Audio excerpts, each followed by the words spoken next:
થંભી ગયા, સૂરજ ચંદ્ર તારાઓ એક ધારામાં રહી ગયા. ત્યારે પરમાત્માનું એવું એક રતન નંબરવા જતો કે આખું યોધ્યા એને જોઈને રડે છે. ત્યારે આસુરાની નદીઓ અયોધ્યાની શેરીની અંદર વહે છે. એટલું બધું એને પ્રિય જે લોકોને લાગે, સંત સાધુ ઋષિ મુનિઓ બધા દોડી અને આવે છે. ત્યારે ભગવાન 14 વર્ષ વનવાસ ચાલ્યો જાય છે. પણ ભગવાને મનમાં હતું નહીં અને એને મનમાં રાખ્યું પણ ના, એને આંખને આંસુ પણ ના હતું. ત્યારે એમ બધા ઘર બહાર યોગ્ય છોડી અને 14 વર્ષો વનવાસ જાય છે. ત્યારે ભગવાન એમ ગણવા જાય તો નારાયણનું રૂપ. જો ભગવાન એમ ગણવા જાય તો આજે તમે જે કઈ મનમાં ઈચ્છા કરો તે ઈચ્છા પૂરી ના થાય, પ્રાણ છૂટી જાય તો આ જન્મ મૂકીને બીજા જન્મને પરમાત્મા તમારું મનની ધારણા પ્રમાણે કાર્ય પાર કરી છે. જ્યારે લક્ષ્મી માતા એનું ચરણ દબાવે છે, ભગવાન શેષ નાગની પીઠની ઉપર નારાયણ હોતા હતા. ત્યાં લક્ષ્મી માતા ચરણ દબાવે અને સમુદ્રમાંથી કાજવો નીકળીને બહાર જોવે છે કે લક્ષ્મી માતા નારાયણ ભગવાનનું ચરણ દબાવે છે. તો મારો એક મતલબમાં થોડોક લાભ હું પણ લઈ શકું.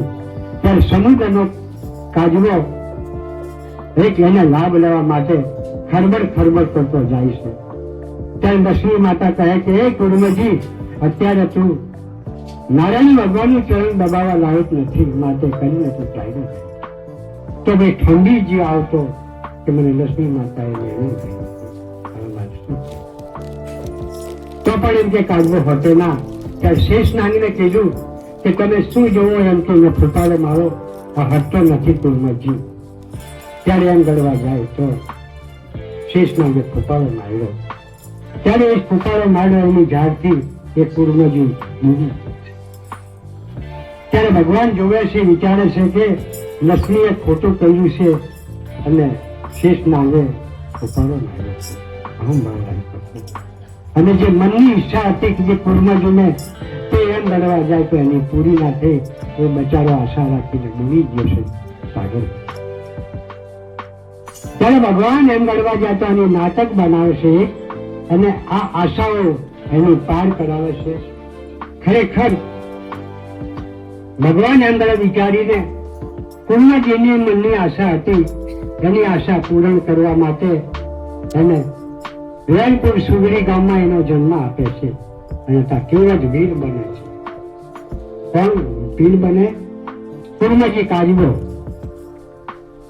અને લક્ષ્મીજીએ જયારે અંગડવા જઈને મેળું આવ્યું હતું કે તું હટી જા, અત્યારે તું ભગવાનનું ચરણ દબાવવા લાયક નથી, ચાલ્યો જા. ત્યાં લક્ષ્મી માતાને એમ ગણવા જાય તો જનકપુરની અંદર જનક રાજાની છોકરી બને. અને જે અહંકાર કરીને ફૂંકાવો માર્યો હતો શેષ નાગે, એ શેષ નાગ એમ ગણવા જાય તો સુમિત્રાનો પુત્ર. અને જે નારાયણ ભગવાન હતો એ રામ બન્યો. ત્યારે 14 વર્ષો વનવાસ જાય અને ગંગાને પાર જાય છે.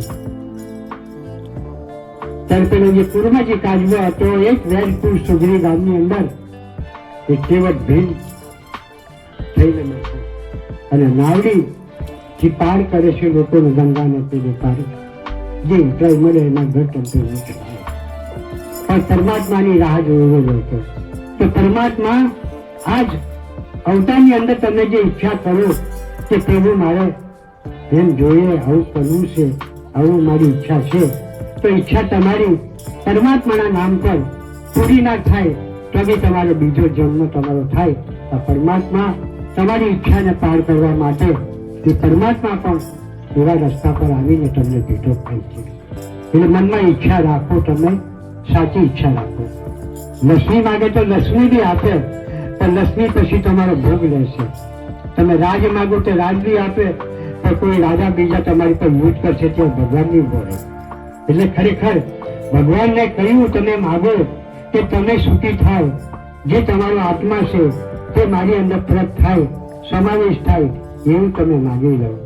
એટલે ખરેખર રાજા રાવણે ત્રણેય લોકનું રાજ માંગી લીધું, સોનાની લંકા માંગેલી, ત્યાં સોનાની લંકા એનાથી ના વાપરી.